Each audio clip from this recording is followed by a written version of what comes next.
Hello, everybody. We're back. I got my belt. Chris stole my belt. Got it right now. Right now. He forgets that I am him. No. You know, somebody needs to make us a beaded belt. That's what we need. Somebody bead this. Bead, yeah. Right here. Put uncle on it, too. Beat it with uncle. Unks. Like that. Put some turquoise on that thing. If you missed the last two episodes, we played The Real Truth. And those guys cheated. And I won fair and square. I could have won in one episode, but I didn't. I drew it out. So... He tried to Julio Cesar Chavez's Macho Camacho fight. Want to punish us. That's an old school reference. You might remember that. Look it up. Oh man, but it was fun. We want to play it again. We might play it just on our own. I don't know yet. Yeah. I like letting everybody know I won, but we'll see. But I mean, we're back after a little small hiatus.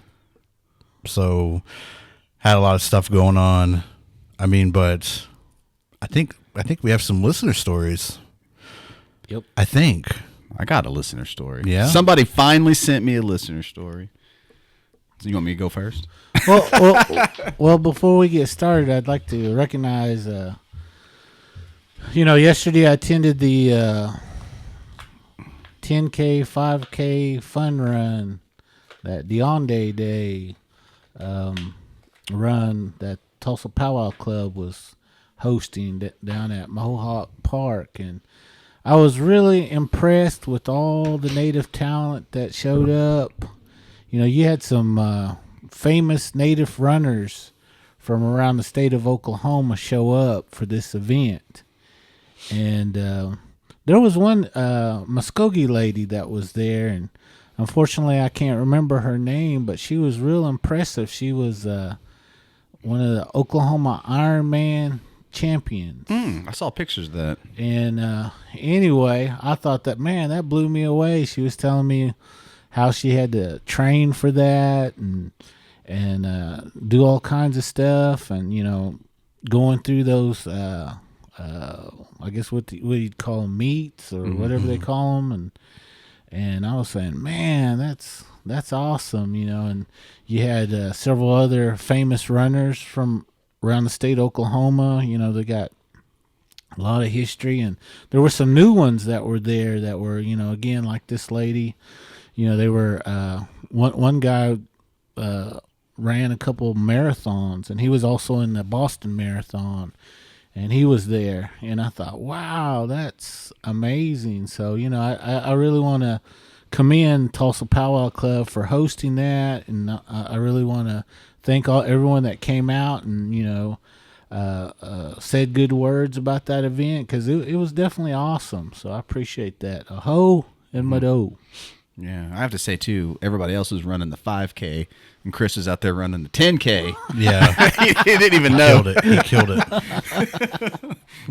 He placed first in the 10K. God. They weren't even a 10K. Got off track. I came in dead last in the fun run, the 1 mile run. No. He's like that true native, though. He's just like, I already know my direction. Nobody needs to tell me. I was a true native. I had a bologna sandwich in each hand every time. Instead of water cups. That was my energizer, that bologna sandwich, boy. That Wonder Bread. Dang.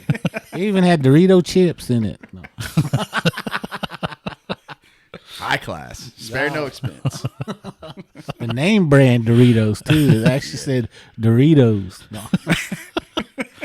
Not mosquitoes. No, I'm just kidding. I was laughing though earlier. I was telling the story about Chris doing that run. I was telling him like I did the Muskogee festival run. I guess it's probably about 3-4 years or so ago.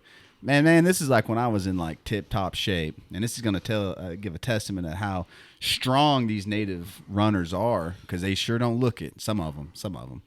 And anyway, I was in good shape back then, man. I was weighing about 160. I was tight. You know what I mean? I was out there hitting it every day. And I showed up that morning.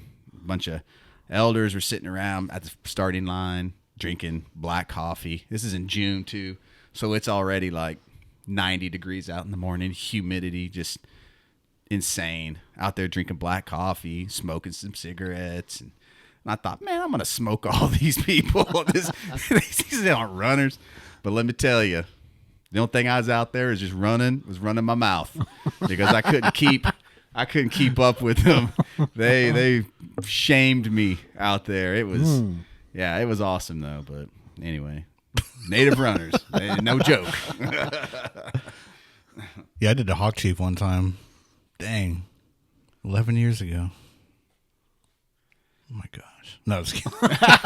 No, I did the Hawk Chief run in Pawnee. If anybody hasn't done that one, dang, that was 12 years ago. But that was when I was like Tyler, I was in shape too. And I was like, I'll do pretty good. And I did do good, but people are like, did way better. I did like a 7-minute mile, but somebody did it in like 5 and like 5.5 and 6 minutes and 6.5. And I was like, golly, that's so crazy to run a mile that fast. But at Hawk Chief, I think it's a 4-minute mile he did. I think. I didn't know we were going to talk about runs, but but I remember like hearing about it and like a long time ago. And I just kind of like, oh, that's cool. But like to grow up and be like, dang, like if that's 4 minutes, that's a minute a lap. But I mean, natives, man, strong runners. So I thought you was gonna say you ran that Hawk Chief run 12 years ago, and your left toe is still cramped like that way, boy. it's gone. No, Fold it over. God, Making a wish. so you had to go to IHS there to amputate it. No, He wears it around his neck. God. I went to Sonic after that. Here he comes. Old Russell. Big toe. He must have won. Nine-toed Russell. Get his number 2 ready. Get Get his number 2 supersonic double cheeseburger ready. them cheese tots. Extra cheese. Remember how he likes it. Crispy, burnt. And Route 44 Dr. Pepper. Easy ice. I think he's challenging anybody out there right now. You just put that number 2 at the finish line. Watch Russell go. Hang that boat, that chili cheese fries in front of him on a fishing line. Just wheezing.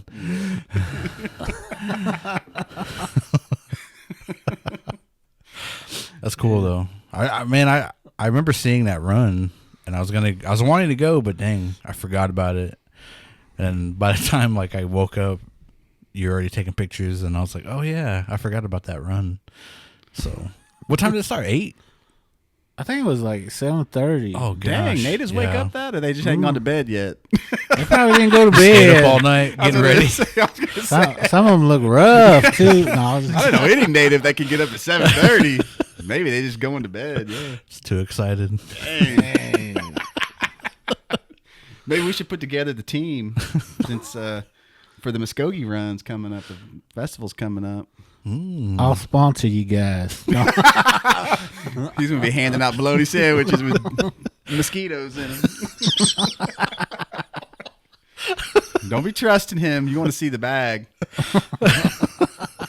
Great value. Oh, what's that? No. I got something in my sock. So it'll only smell like Doritos. But be my salt on that sandwich like that. Boy. That secret ingredient. Yep. Give you that extra salt when you get that extra last mile. You be needing it right there. Hit the nitro.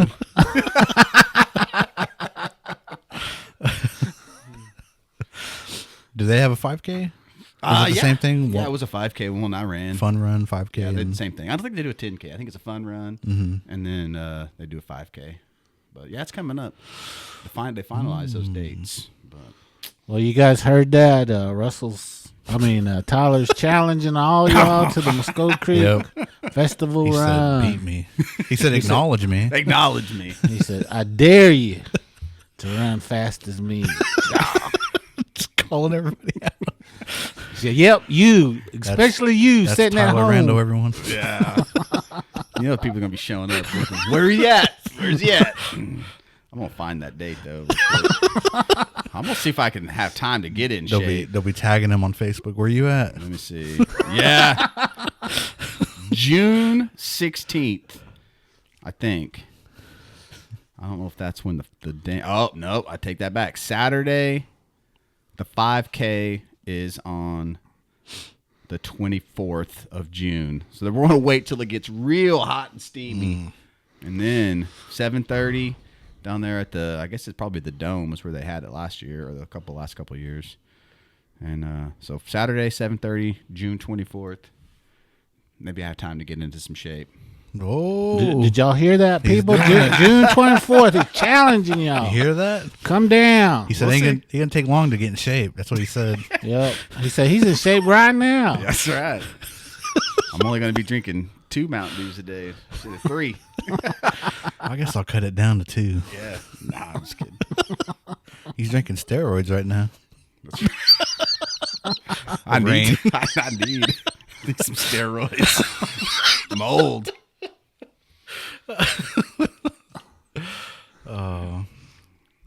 You should do it though.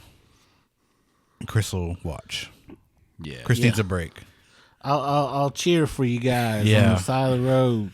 That's some information about that. Those Bigfoot and Wendigo figures from Marvel. Oh, yeah. This guy, I don't want to say this guy, but I can't find his message on here. He sent me a message. Oh, dope. Okay, so his name is Julian, and he does Native Nerd Comics. And he's a collector. He does wholesales and everything. But he said, hey, y'all, last night while at work, I was catching up on some of the episodes and came across the Witches episode, and you mentioned Sasquatch and Wendigo being in Marvel. Sasquatch is a superhero who made his first appearance Uncanny X-Men 120. He is like the Hulk, a human that becomes the creature. His alter ego human form is Dr. Walter Lankowski, whom tried to replicate Dr. Bruce Banner's experimentation with gamma radiation. Unlike Banner becoming the Hulk out of rage, Lankowski can become Sasquatch at will. His abilities are superhuman strength, accelerated speed, senses, sharp fangs, and claws. The Wendigo, of course, is a villain. He had his first appearance in the Incredible Hulk 162. The Wendigo is not one person, but people who are cursed by the spirit of the Wendigo. Only one person can be the Wendigo at a time. His abilities are superhuman strength, heightened senses, and quick healing. Hardened fangs and claws. He frequently battles with the Hulk, Wolverine, and the superhero team Alpha Flight, which Sasquatch is a team to be affiliated with.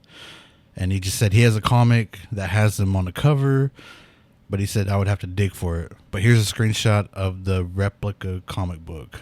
I actually want to try to buy that. Oh, that is wicked. Let me see. Oh, That's really dope. that is awesome. Dang, that is cool. That is cool. I want to try to. I found one on eBay. Yeah. No one go buy it, but Yeah.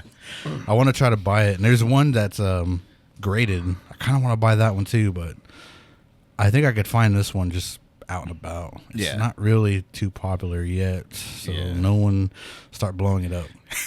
But he said, "You guys are doing a great job. Keep it up, and hope to catch a future storytelling event again."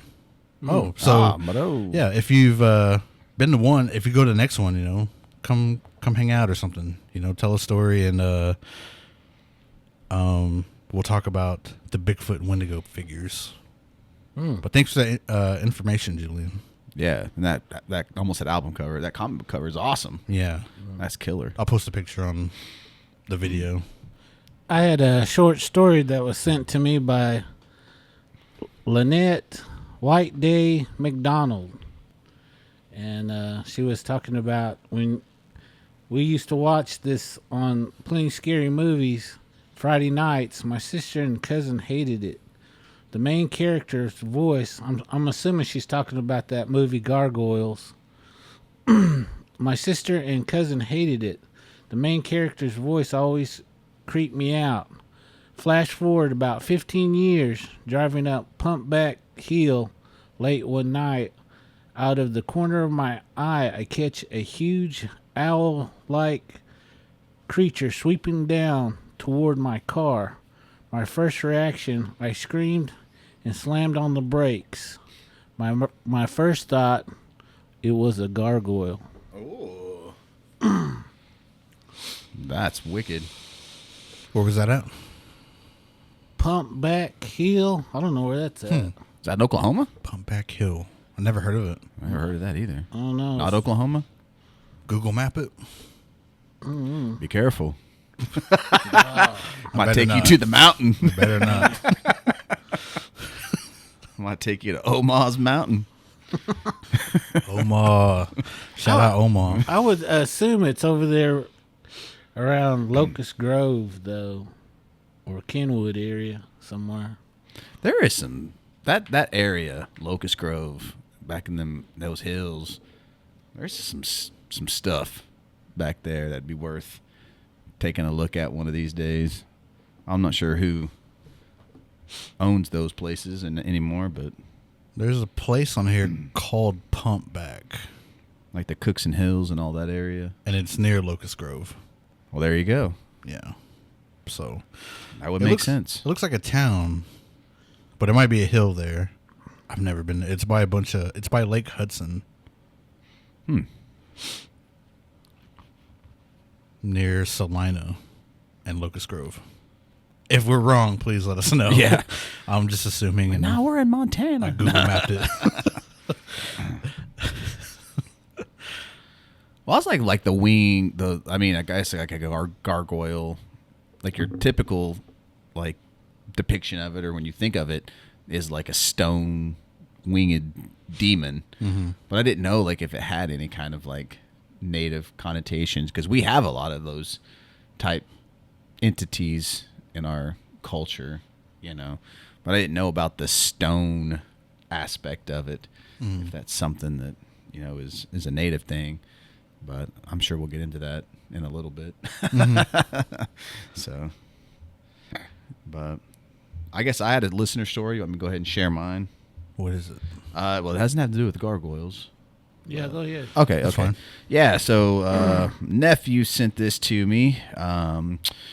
He was spent long enough to put his, thrashing around on his guitar to send me a story. This one comes from Anthony Watashi. He says he has a few accounts from his papa. It says, my story is a little bit anticlimactic, but it freaked me out. I had just started going to CMN in Okmulgee, which is the college there. I had gotten off from a shift at Pizza Hut and was taking Loop 56 towards the Briarwood Apartments. Between the college and the Mission Road intersection, I saw what looked like a deer walking on two legs on the shoulder of the road. And I just remember seeing a deer head with a huge rack of antlers clearly walking on two legs, and it stood tall, probably about 8 or 9 feet, walking human-like. It was about 11 o'clock at night, and that freaked me out pretty good. And I've seen videos of deers walking on two legs, and I don't know, like, do you know of, like, why, like, a deer would walk? I mean, I've seen, like I said, videos, like, on YouTube and stuff, and they are real, like, I mean, they're, like, monstrous looking when they're up on two legs like that.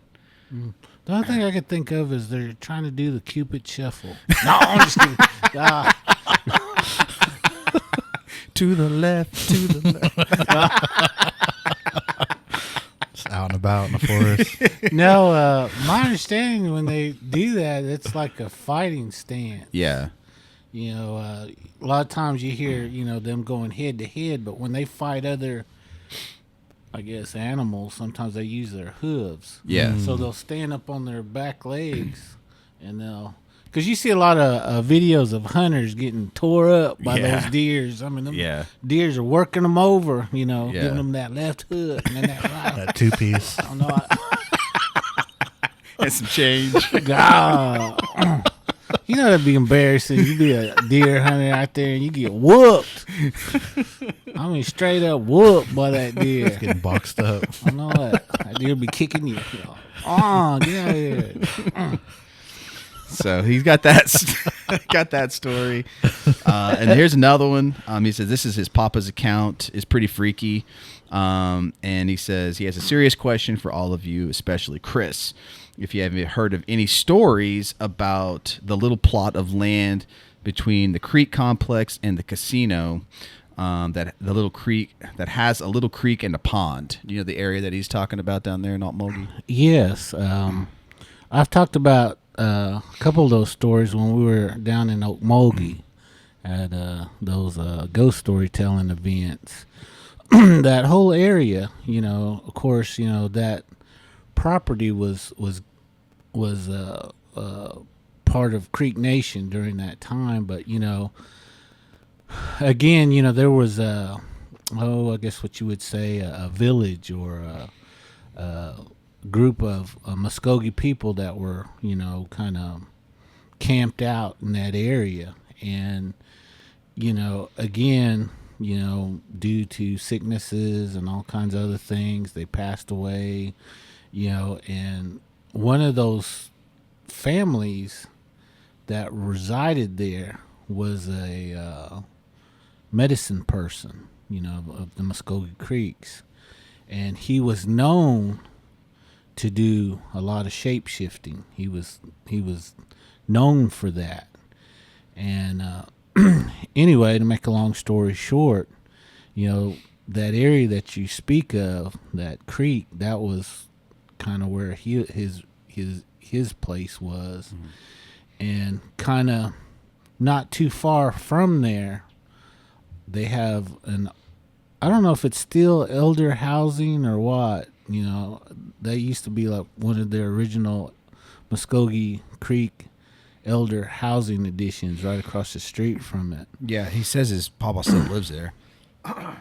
So anyway, even that property too has a lot of stories of unusual things. They would talk about the woods that were originally there, and those were actually in writings. They used to have those things that you could view at the complex in their cultural department, and it talked about that area over there, and they would talk about weird things. You would see half animal, half human type entities running around those woods that was over there. Now, what happened to those writings? I don't know if they're still there or not, but was that the Philip Deer stuff that you're talking about? Yes. Yeah. He kind of got, he wrote a lot of those old stories of that plot that was over there. Even where the complex is today, there's a lot of stories about that. And there's also people buried there, at that complex. And you still see their, what do you call it, their graves, their headstones. They're those little markers. Creeks, we have like a little house that we put over our cemeteries. There's a long story about that, but anyway, they have those. They're still on the complex. Yeah, they're still out there. And so anyway, again, that whole area is rich with eerie stories. Yeah. Okay. Well, he's got one from that story. It says that he lives in the elderly complex, or he lived in the. I guess he says he lives in the elderly complex across from the complex next to the Indian Community Center. He had a friend who also lived there in the same complex, who we're just going to call John for privacy purposes. It says this happened at the beginning of last year, so pretty current. He says that John was coming back from the casino, headed home, and he took a shortcut through that little plot of land that you just spoke about. And at some point in that little journey, he started seeing some sort of like snake monster, like creature in the water down there. And by the time he reached the entrance of the elderly complex, he started headed for his papa's apartment. He started telling my papa what he saw in the water, and that he was also starting to see LPs. And while my papa was talking to him, trying to calm him down, he pointed towards the sign at the entrance of the complex and said that there were people standing there just watching them, trying to make him feel better. my papa walked up to the sign to basically tell John that there was nobody there. And when my papa was walking back to this porch, John said that the people were standing right behind him. And a few days went by, and I guess poor John started seeing LPs all over his house and had put his recliner in front of the curb due to what he was seeing. My papa said it got out of hand, and some family members came and got him and took him to a medicine man. And I'm not sure what happened as far as that goes, but my papa said that that was the last time he heard John was in a psych ward. And that freaked out my papa when he told me that, because I had met the man before, and he was a pretty cool guy. But it says those woods around the Creek complex have always given me bad vibes, and I'm not sure why.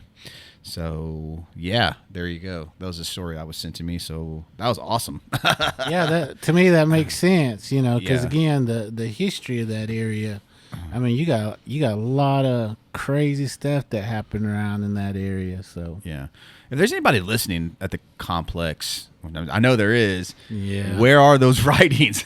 You said they used to be available to the.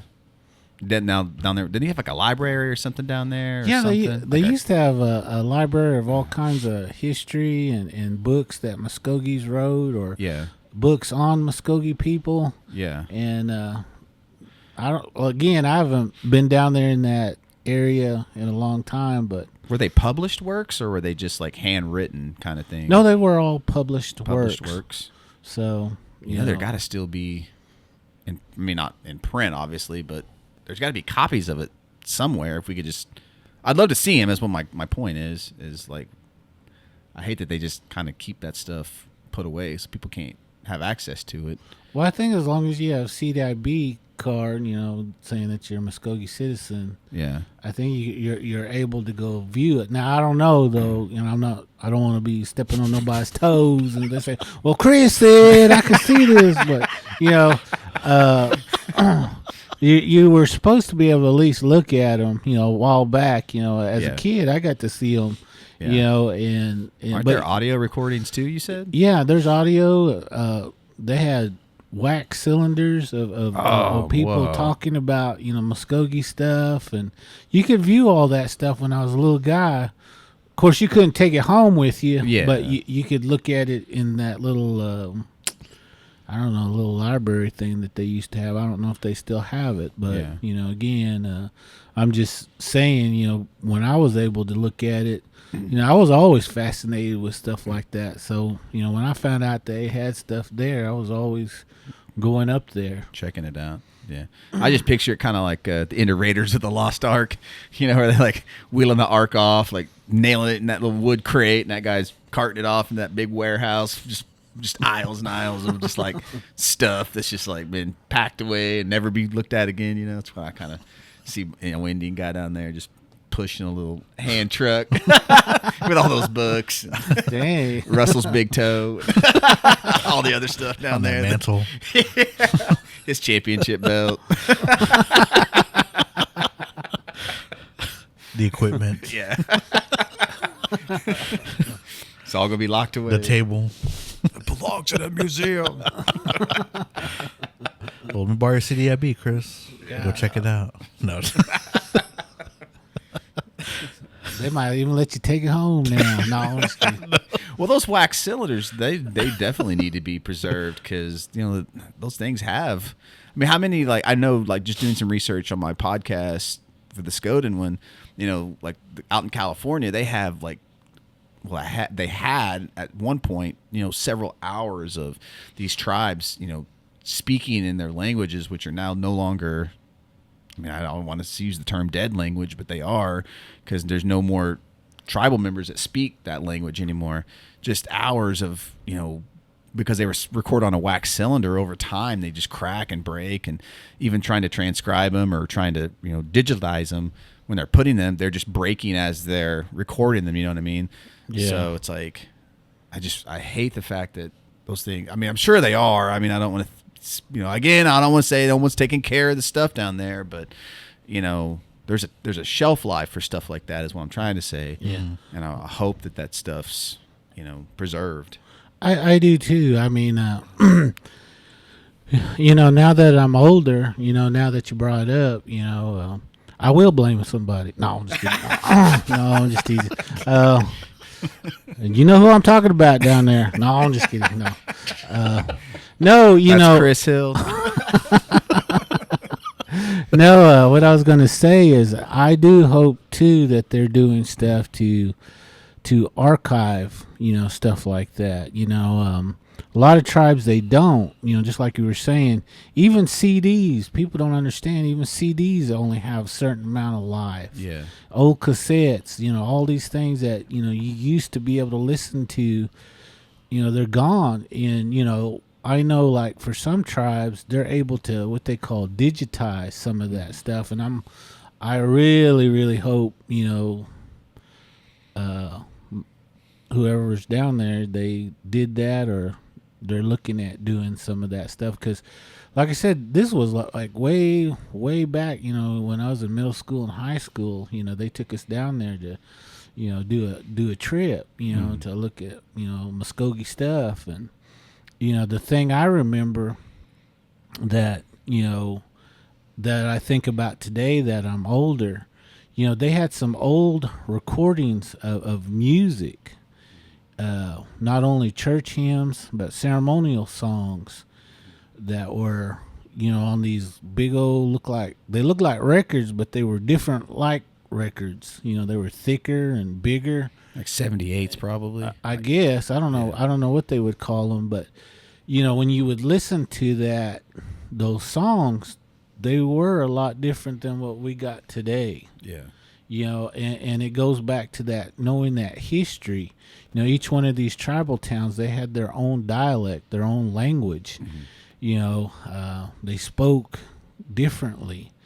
And, when you had those big old record-looking things, that was very evident. Mm-hmm. And because I remember listening to it, and I was asking, my father, I said, they were singing it like this. And he goes, yeah, that's old certain tribal town. Mm-hmm. Yours is this one. Mm-hmm. And that's the reason why you know these ones.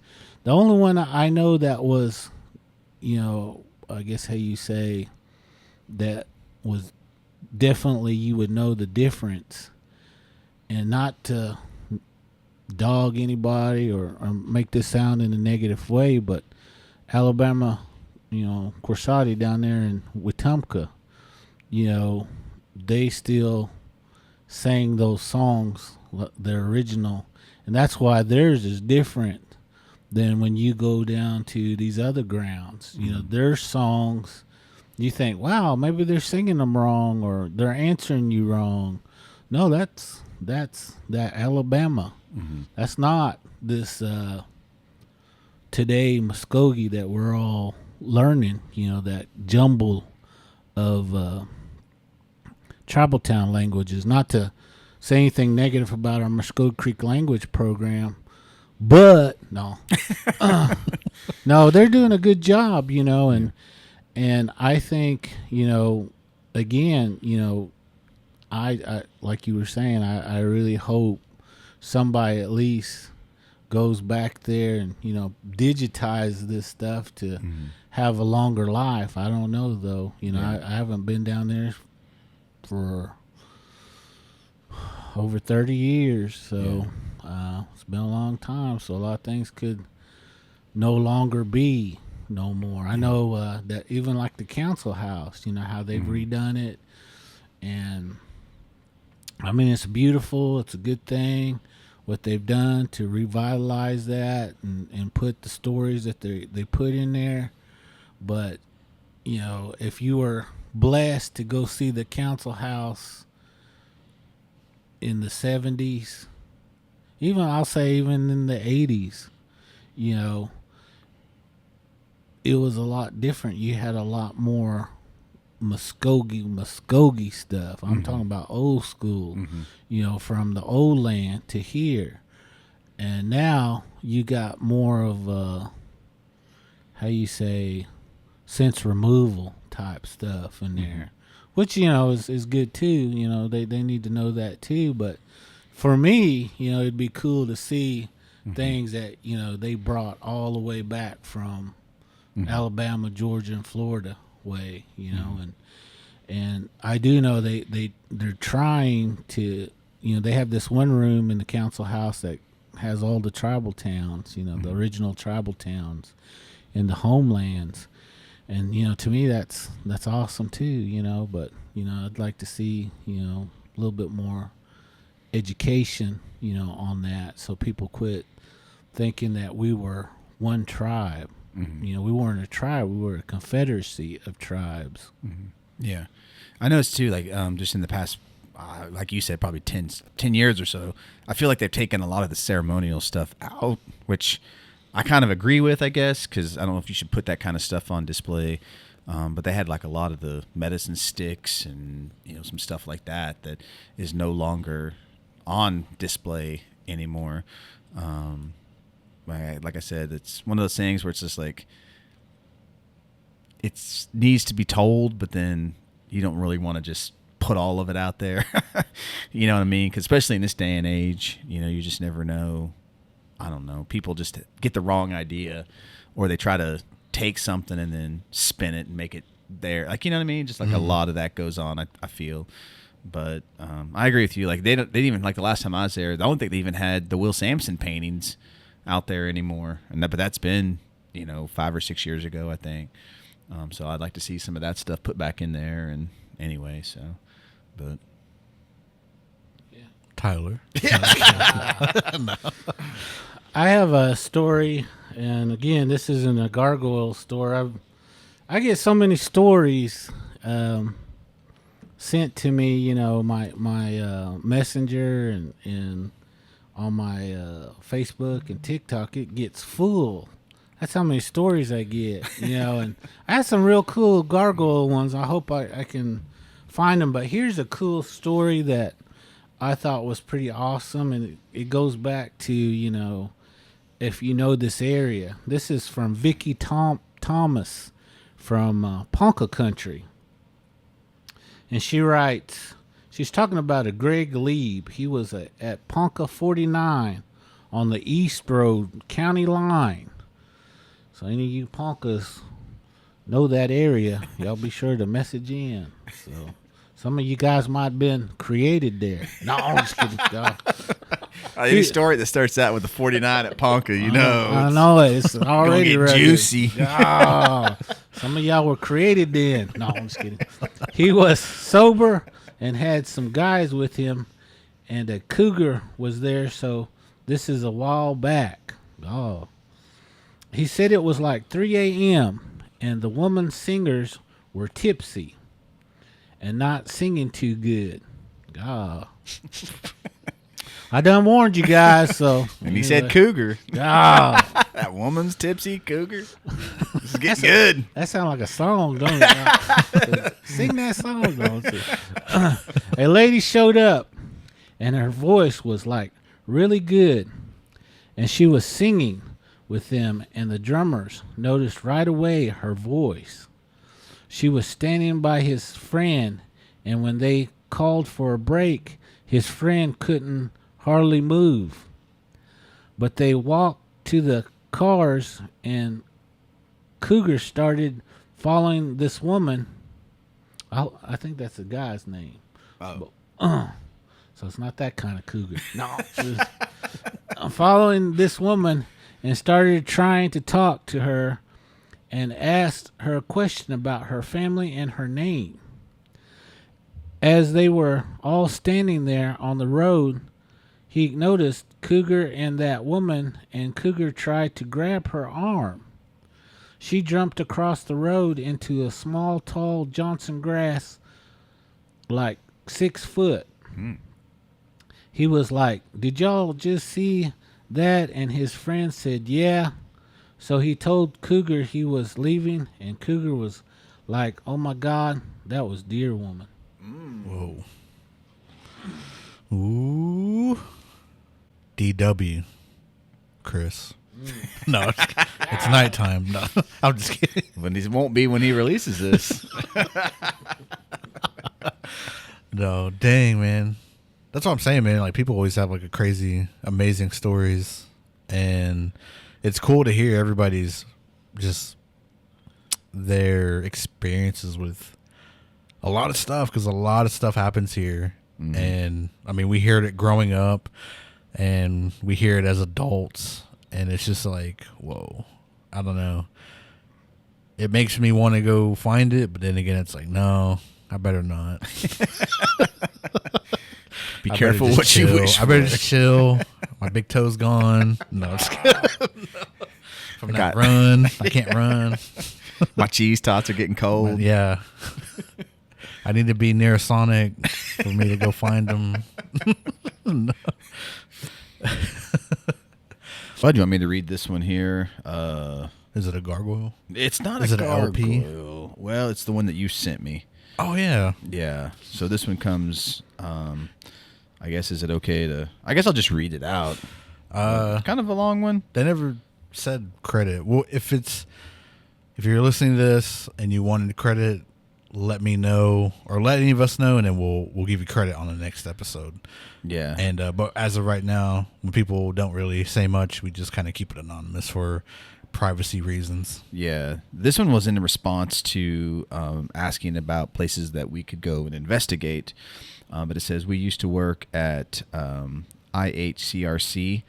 It says, I'm not around Osage as much, but I've heard people mention that a home or two are haunted in Fairfax. A woman lives near the cemetery and felt it was someone from the cemetery. No one seemed too afraid about it. I asked another Osage about something, but she said her father would not talk about such tales. And then I attended a book discussion by Billy Ponca, and she said that when she talked about the Reign of Terror, she expected odd things. She didn't go much into detail. I was at the cultural center one day, and a woman stopped by and seemed a little embarrassed. She didn't give her name, and I don't think that she was native. Her home was at Fairfax, and it was owned by a killer named William K. Hale. But there are probably several such homes. I don't know what she wanted, or maybe she was looking for a similar story. Her small son told her a little was in their home, and they talked. So I'm guessing that they're assuming about an LP was in their home and they talked. Little boy said that his father was William Hale. Hale only had a daughter. The woman had looked into that and knew there was no son. I think the woman said the little boy would laugh, from what I've heard here and there. Some homes seem to be haunted in Osage County. I know I'm not helping your post much, but I worked a short time in the superintendent's house on the Osage campus. I don't believe much in ghosts or haunted houses, and there are a few odd things about houses, and then it just says shrug. So there's that story. Like they're shrugging? Yeah, I guess they're shrugging. Okay. Yeah. Is that a spook name, the Shrugger? No. Shruggy? Shruggy. The Shrugster is in the house. No. But I'm interested in hearing more about this William K. Hale fellow from Fairfax. Anybody know about him? Send your stories. If he had a house there that was haunted or something. Have you ever heard of William K. Hale? I think he's the murderer, isn't he? Well, it says he's a killer. Is all it says on this story. But it was a house owned by him. I think you'll get some of that information out of that Killers of the Flower Moon movie. Okay. Oh, yeah. Okay. William Hale. Okay. So, yeah, I got to be honest with you. I started that book, and I just didn't finish it. I need to go back and finish it before the movie comes out. I'm trying to finish it, too. Yeah. I got it on Audible, so. Yeah. I got another story that I'd like to read. I promised somebody, and it's been a while, so... And she keeps calling me out everywhere I go. She's out in the crowd, tearing me up. So tell a spooky story. Anyway, this one's for you, Angela Jackson from Bixby Schools. You know, I sure appreciate you sending these stories, and I apologize it's been so long, but you know I'm gonna go ahead and do it now. So here's Mrs. Jackson's story. So this story has a few parts that lead up to my experience. To begin with, about 10 years ago, my sister was looking for a place to rent. We found one in Sapulpa that the previous renter had left. When I saw left, when I saw left, I mean, when we walked in to see it, there was still furniture, pictures, clothing, dishes, food in the icebox, things in this bathroom, etc. Clothes were pulled out of the drawers and closets, but it was if they were in a hurry. The landlord didn't realize it was in this condition. He just knew he stopped receiving rent and was going to list it again. After seeing this condition of the house, he offered to lower the rent and not take a deposit if she would clear it out. My sister began just divorced, agreed and set to work on the house. I was teasing her about the house, telling her it must have been haunted for them to run off like that. Then things started to happen. After the place was emptied out, she was over there scrubbing it before moving her things in. While working in the kitchen, she would hear that sound like someone walking behind her. She would turn and there wouldn't be anyone there. She left and the next day came back to clean again, and when she walked out back, someone had written on her patio, "This place is haunted." This freaked her out, but she went on and kept cleaning, prepping to move in. After cleaning, there would be a room that would still smell like body odor. No matter what she did, she would spray, deep clean, and burn candles to cover the odor. But it was still there. They got moved in, and her son would come in and tell her that he could smell cigarette smoke strongly in his room. She would go in there and could smell it. So she would look around outside and make sure no one was around, but never found the source. They had some dogs, and they would act like they could see something. They would enter the den and flinch like they saw something and began barking at it. After going outside and re-entering the house, they again would bark and avoid the corner of the room. Another time, her ex was at her house, and while sitting in the den, he looked over and could see a man standing in the corner of the room. He said he had longish hair down to his shoulders and was wearing a hat. He was the only one that had ever seen anything in the house. Everyone else just felt or heard things, or the dogs would just jump and bark at something. This went on for a long time, and my sister was getting scared about it, worrying about it traumatizing her son, since he was also experiencing things that she had to make up excuses about. She would tell me about what was happening, and I told her I knew someone and I would talk to him. I gave her a name and explained what was going on. He told me that would come over and smoke the rooms. We just needed to make arrangements with my sister for a time for him to come over. One evening during spring break, my daughter and I went over to her house and we cooked dinner and stayed up late watching movies. I finally left her house about 4 a.m. We all loaded my car with leftovers and things to take home, so I opened my back door and set things in the back seat. My daughter gets in the front, and we look back and out we left. As I look in my rearview mirror, I see a man sitting in my back seat. This startled me, but I didn't say anything so that she would not get scared. I knew he wasn't a real person since I had loaded the back seat and knew there wasn't anyone in the car. What I do remember saying was, "Hello, so do you need a ride?" My daughter looked at me like, "Am I crazy?" And then I say, "Where to?" She said, "Well, home, of course." I live south of Sapulpa, out in the country, and my sister lives in Sapulpa. As I pull out of her housing addition on South Hickory in the street lights, I can still see the man sitting in my back seat. He was an older man with long hair and was wearing an old cowboy hat.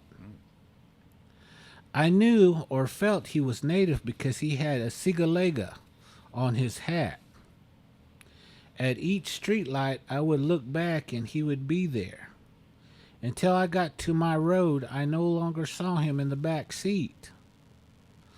I knew he left the car around the Lone Star School area, and there happens to be an old creek cemetery there. I just remember getting to my house and knowing he was no longer in the car, and I said, "Well, I hope you got where you needed." These sightings and sounds and sensations were happening daily at my sister's house. After this happened with the guy in my car, I had wondered if that would take care of what was bothering her. I had to bite my tongue, but I waited a few weeks before I asked my sister about things happening in her house. She said no, she hadn't seen or heard anything in a while, and the smell even left the rooms. So I told her about my experience after that night at her house. We joked that I took the spirit out of her house. I called that old man and told him that I didn't think we needed to do anything and what had happened. He said the spirit knew he would get where he needed and that, yes, her home was clear now. That's interesting. That's a pretty eerie story for me. Yeah. Do you think that's just like one of those waning spirits that was just kind of roaming around, just kind of looking for a ride back to the cemetery? Or like, what do you think that would be? It sounds... Well, I've heard a lot of stories, and I've even had my own experience. I really believe, sometimes these spirits go back to where they, familiar, what was home to them. And I feel like that might have been its home, a long time ago. And again, I guess it was satisfied, with the way things are, because they did have someone go over there and doctor that place. And it probably just left and went back.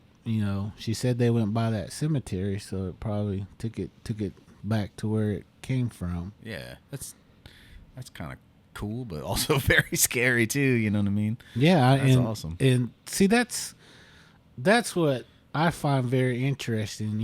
Getting a chance to visit with these spirits. Finding out, asking them those kind of questions. Why are you here? What is the purpose? What are you wanting? Because evidently, they're wanting something, or they wouldn't be around.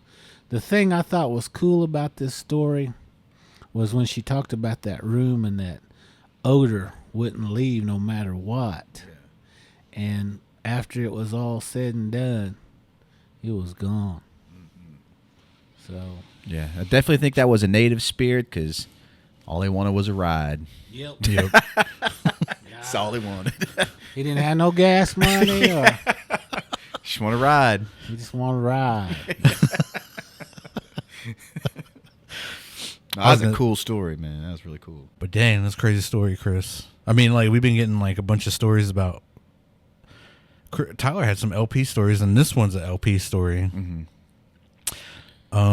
He didn't say to give him credit or anything, but when you're listening, message me again, and on the next episode or whenever you get back to me, I can give you credit if you want it, but I'll just keep it anonymous. But he said he's Cherokee living out in North Carolina. And the story is when I was in high school, me and a couple friends of mine decided to skip school and go out camping. While out there, we were cooking up some food over the open fire when we heard like a high-pitched little voices call out from the woods. We were in the middle of nowhere with no people around. The two boys I was with thought it sounded like kids, but couldn't understand what they were saying. Well, I heard a few words I knew in Cherokee, so I called out to them, "Hello, are you well?" A little voice called back saying, "I am well." I hollered back in English, "Would you like tobacco and food?" It called back, "Yes, brother." So I left a pinch of dip and some bacon nearby. Some time went on, and when we looked to where I left the offering, the bacon and tobacco were gone, but a tall plant had grew right where I placed it, where there was nothing before.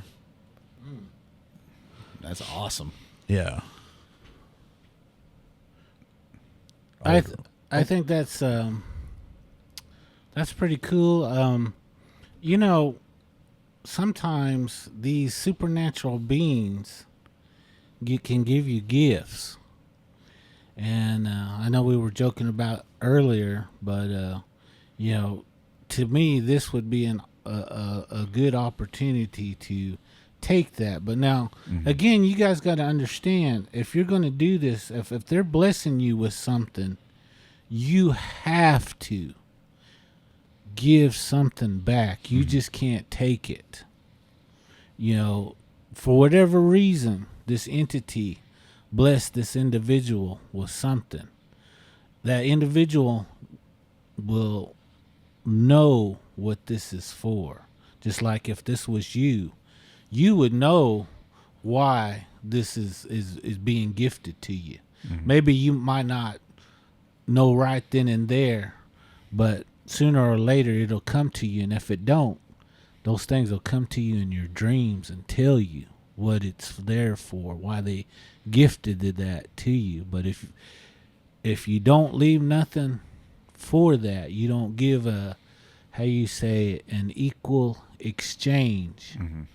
Sometimes we as Indian folks, we like to be cheap.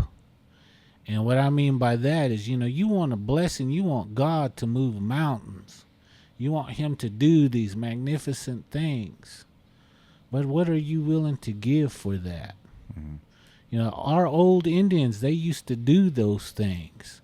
A lot of tribes, they still practice this giveaway. But, again, that giveaway is supposed to hurt.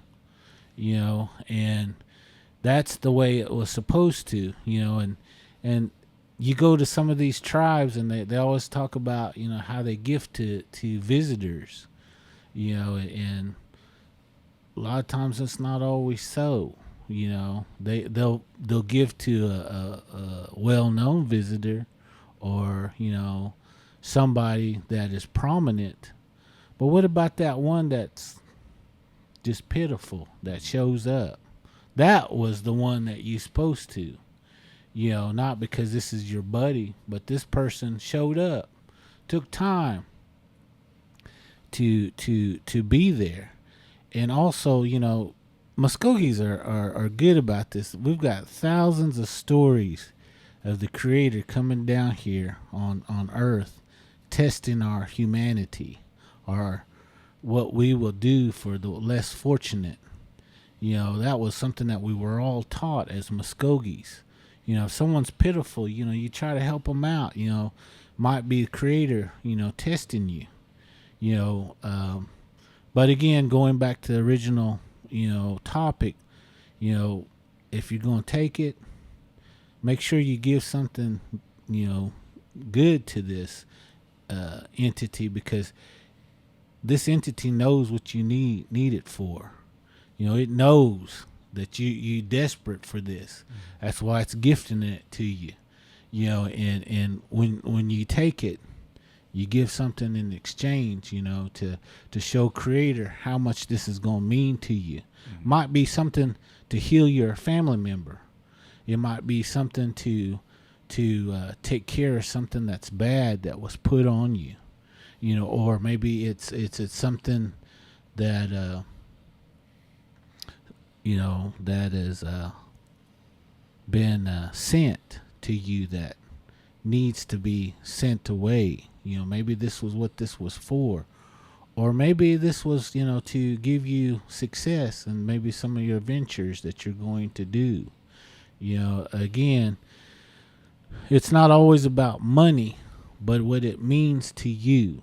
A lot of people, they always think, going to someone and giving them, $1,000, to bring somebody from almost death. That's what God wants. He don't want your money. What's he going to do with your money? He wants something that means something to you.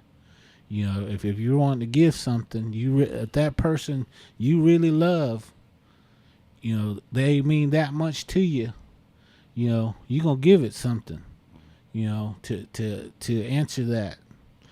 So again, I'm glad you guys asked that question on that one. So I hope that is a little bit understandable. Do you know anything about, like, in your dreams, if you're given a piece of rope?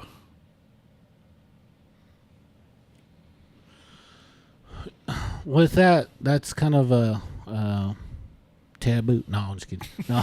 No, with dreams, every little thing has meaning to it. Mm-hmm. Just saying a rope, there's you gotta know the color, you gotta know the length, what it was gifted, or whether it was just hanging there, or whether it was gifted. It was probably like that long in my hands, and it was shiny. It was like almost golden.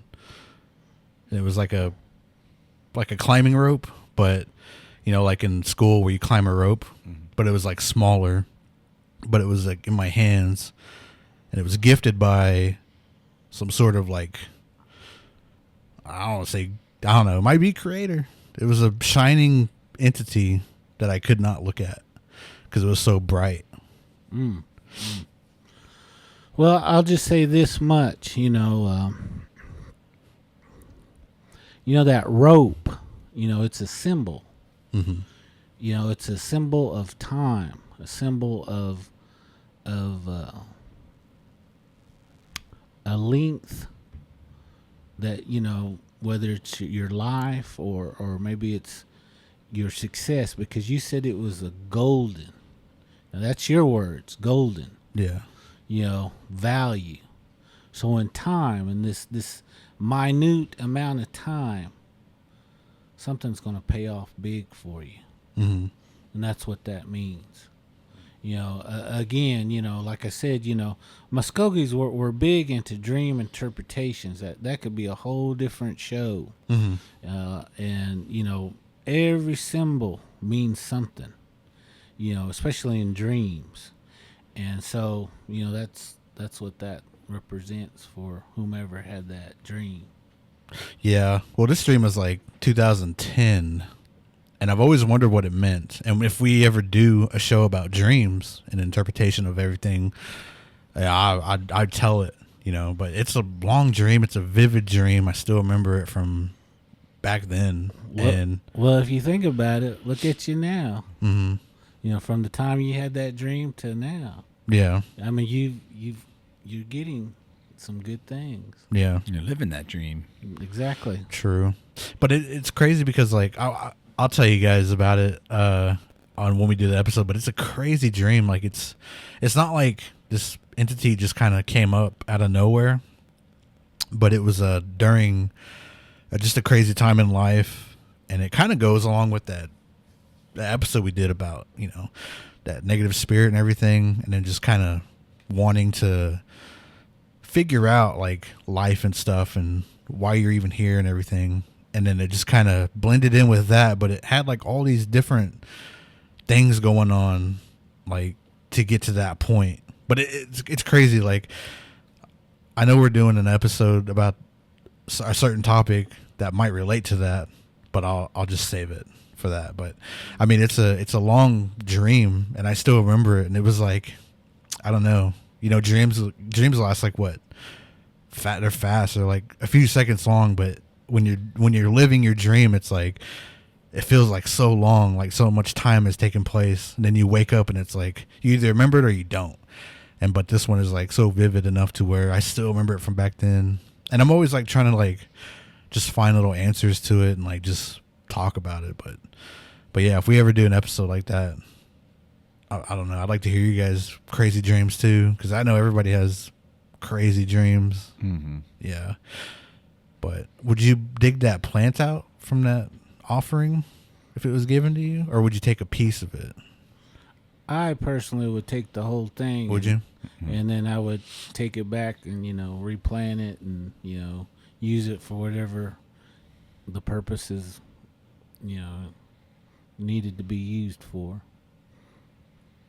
It's interesting that you say, though, that they would come to you and tell you what to do with it, kind of.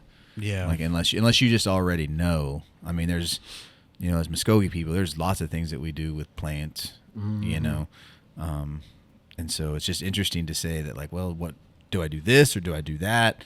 There's a lot of ways that you could interpret that. You don't want to interpret it wrong, but it's interesting that you would say that they would come to you in your dreams and tell you, like, you should do this with it, or you should dry it and then do this, or like whatever. Yeah. So that's awesome. And saying that too, there's a lot of people out there that I guess we're just people. We just don't like to listen, or they don't think it's important because it's in a dream. Mm-hmm. They say, "Oh, it's just a dream." I was, maybe I was watching a movie or something, and it just popped in my head. They don't relate those things, but those things will go out of their way to give you those messages and what to do. But as people, sometimes we're not open-minded to receive all those things. So, if you were to leave it, though, would it be like an insult, or are you like, what was the takeaway from that? Well, I mean, the thing would be, it definitely would be your loss. Yeah. So, you didn't do anything with it. It tried to gift you something. So, even Steven, I guess. Yeah. So, you gonna get what you gonna get. That's the way I look at it. Don't take none if you don't want none. There you go. I'm too and leave some. I'm too Muskogee. Let me be like that. Boy. Forget him, man. No, Mine. You see that being going like that. All right, I see how it is. Try to help him out. Help him out. It's like Salt Bay. Like, sprinkle some on you. Well, if you hear us tell that story, let me know if you want credit for that, and please, like, let us know what happened after that. Yeah, that's a cool story. Because I don't know if you took it or if you what happened after you saw that plant that had grown right where you left the offering. Yeah, or to help out the LP. But let us know what happened after that. I'd love to hear it. We'd love to hear it. Sold it. Yeah, $59.99 on eBay. Dang. Took it home. Facebook Marketplace. Made people bid on it.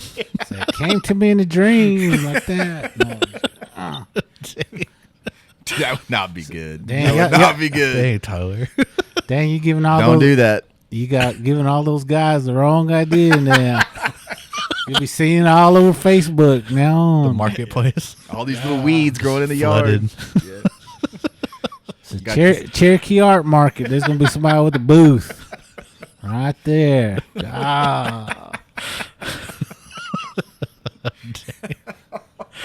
Oh man, I got another story. I wanted to make sure I get this one because again, I apologize to you guys that things just happen, and sometimes like I said, I get a lot of messages. So here we go. This one wants to be anonymous though, but she wants her story told. So I was 11 years old, and this old white couple that looked like pilgrims used to visit me. I would see them always together, but never heard them. They never touched me, but I feared them because no one else could see them. They would motion for me to go outside towards the garage in the backyard. I followed them one day and the garage fell down around me, but luckily I was okay. My sister was with me that day and we told our mom, so she had our grandpa come over and smoke the house off. He told me not to look at them or follow them, and now I don't. I have never seen them since my grandpa blessed us with his pony medicine. Ooh. Pawnee. Shout out. Did they say anonymous or? Yeah, Okay. All right. but you know who they are. Tell it. No, I'm just kidding. No. Get in Well, trouble. since you asked, no, I'm just kidding. Russell wanted to know. Just say it on. Just whisper into the mic.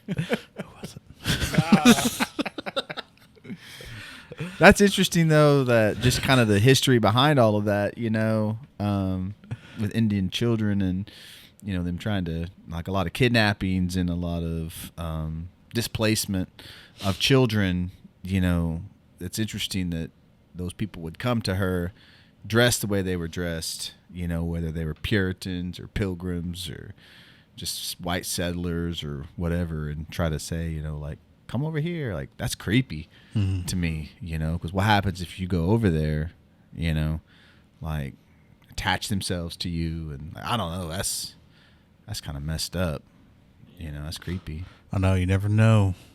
Especially in Pawnee area, man. It's crazy over there.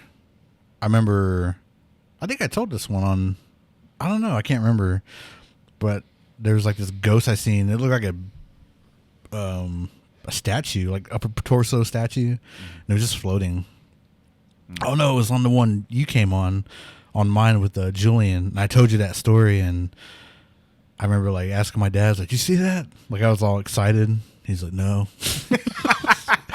No, I didn't see it. I was like, "He did," because I looked out the window and I was like, "Do you see that? Look!" And then like I thought about it. I was like, maybe I only saw that, because like kids can see a lot of stuff and like adults can't. Yeah. Like, and maybe I was the only one that seen it, but I remember it floated, and it just floated into the old dentist's office, and it just kind of disappeared. But it was so crazy, like it was light blue, and it was just floating, and I could tell it was a person.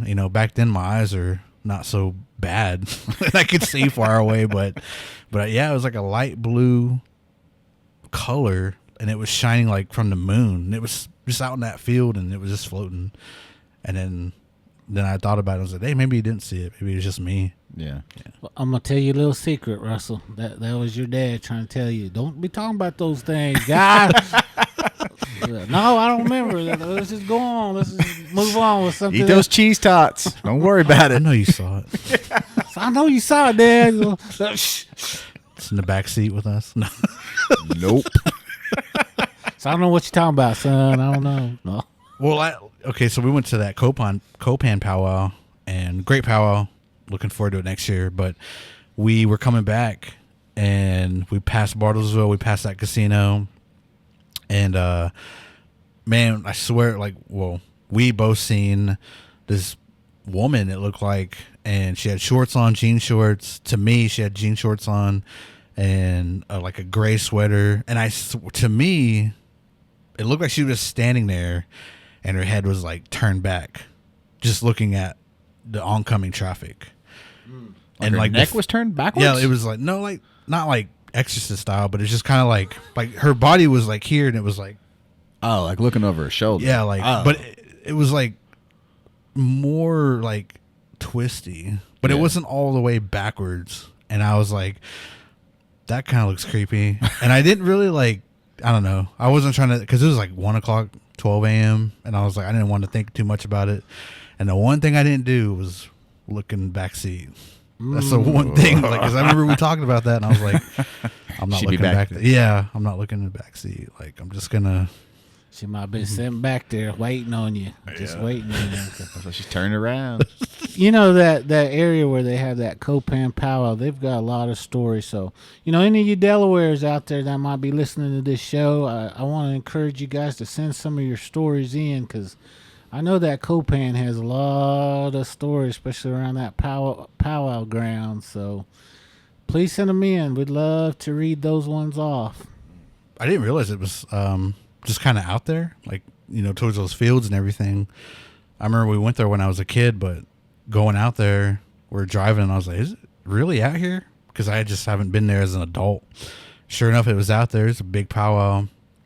A lot of great vendors and everything. But, yeah, Chris was telling me a little bit about, some stories. And if any of y'all have any stories, please send them our way.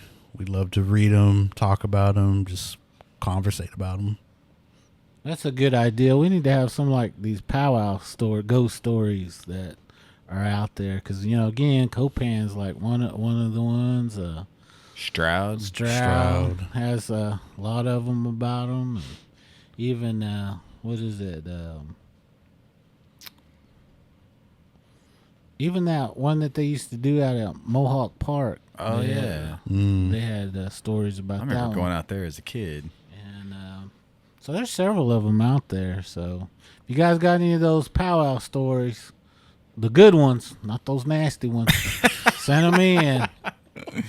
But I was wanting, that'd be cool, and then like also like tribal police stories. Oh, that'd be a good one. Yeah, Light horseman, light horse. You out there? Just tribal police. I know working graveyard shift. You might have some stuff, but. That's like the stories I want to hear or read or whatever it is. So if we got any tribal police officers, please, if you can, I don't want to get nobody in trouble or anything, but we'll keep it anonymous. Yeah. We'll keep it anonymous too. Yeah. I see some killer YouTube videos of cops going around out in graveyards or getting these calls, man. And then I seen this one where like going up this gravel road, and I think it's actually tribal police, I think. Mm-hmm. And then they walking up to this house, and all of a sudden, man, it's like this banshee scream. Oh yeah, I've seen that one. Man, and those two cops just like duck and just head back to the car, get back in the car. And they just pull backwards, man. Like didn't even turn around, just hit reverse, went right back down that gravel road. Didn't even go in that house to check it out. They were done. Heard that scream, man, and they were out of there. That's creepy. Even security guards too, because I know security guards are scattered out in locations at night too. So even security guards, if you got any stories, even casino security guards, we'll keep it anonymous. Yeah, maybe Tyler might not, but no, I'm just kidding. I'm outing all y'all. If I'm going down, all y'all's going with me. But I guess on this one we just decided to dedicate to our listeners. We haven't done one of these in a while though. We had a lot of stories that we just kind of couldn't find, or we forgot about, or just haven't had time to really read them off. But hopefully we got through a lot of them. We'll probably read some more on the next one. But if you want to let everybody know where to follow you, keep up with you, how to find you. All right, you can find me at Christopher Honka Hill on TikTok or Instagram. Muddo. You can find me at Skoden_cinema on Instagram. I also have a Facebook page as well. I got that private group, and I got that public group too. I've told that story of how I can't fix it, but it is what it is. But follow me there. I also do Pump Action podcast as well. Skoden's kind of morphed into Pump Action, but we'll get back to it eventually. Just don't know when. But yeah, you can follow me there. Skoden Pump. Yeah. God. Summer of Swole's coming up, so Sko Pump. That's right. And all y'all out there, Muskogees, I'll be out there in my track shoes and my shortest shorts. Yeah. He's calling them out. My legs glistening. God. Like shaved. He's calling y'all all out for that run. Like Let's see what you got. Bring it. I'll be out there like a gazelle. Just be stretching. Yeah, somebody think there'd be Deer Woman out there, but it's me. God. That deer on two legs. Yeah, deer on two legs. Doing Who's the that Cupid deer shuffle. on two legs? That's Tyler. That's who that is. Doing the Cupid shuffle. cigarette, black coffee. Dang. While he's running, he'll be smoking and drinking. Cha cha, real smooth. So everybody, go challenge Tyler. He's ready. He's not even training. Look at him, just drinking soda. I got water. Propel. Sugar water. I gotta keep my energies up. But everybody, check everybody out. Go follow me, Okie Podcast at Rasmus49. Go follow us on Instagram and TikTok. I can't remember the name. I didn't even say it, but yeah, we changed our name to Spirit Talkers. So go follow us at Spirit Talkers and everything. Everything's changing. But yeah, so I think that's it. We don't have any events coming up or anything group wise. But if you would like us to come investigate or hold a live event or maybe even do a live podcast, let us know and we'll come through and haunt you.